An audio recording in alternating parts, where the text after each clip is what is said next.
What's up guys, it's Mr. JamVad, and today we're back for another episode of how to master competitive Pokemon. In this episode, I will be going over team preview for beginners. So now that you've acquired the knowledge on what a metagame is and the basics of team building, we're going to be moving forward. If you haven't seen these videos, check out the earlier videos in this playlist. Let's say you've now gathered your team and are now facing an opponent. I'm going to assume that you already know your own team.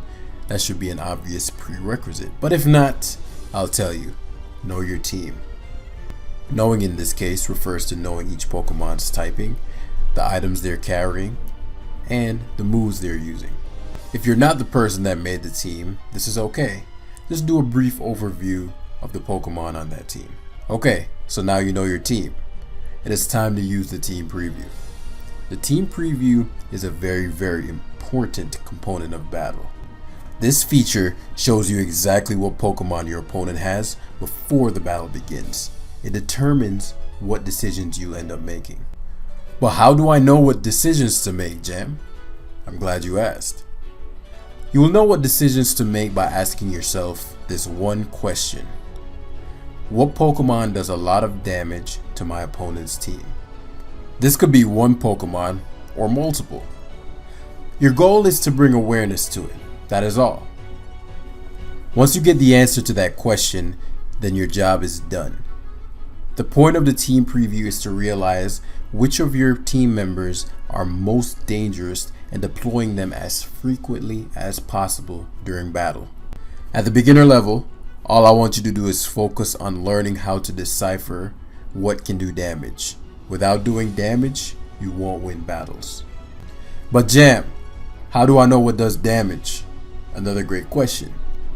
At the beginner level, this can be determined by asking two things.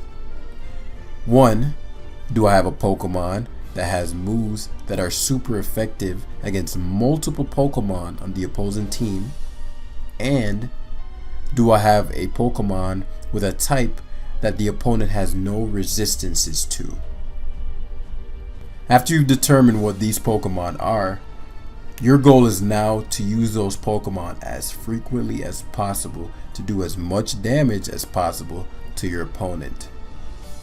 There are levels beyond this simplistic thought process, but for now, this is where I want you to focus. As we progress in this video series, I will introduce you to more advanced concepts. For now, what I need from you is to go out and play. And remember, do not judge yourself after a loss. It's all a part of the process. So that's going to conclude today's video.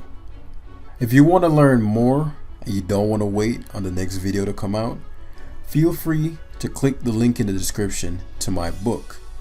There you'll find every bit of information that I will end up providing in this video series. If this video was helpful, please hit the like button and subscribe for more future videos coming soon. And with that, I'll see you guys in the next video.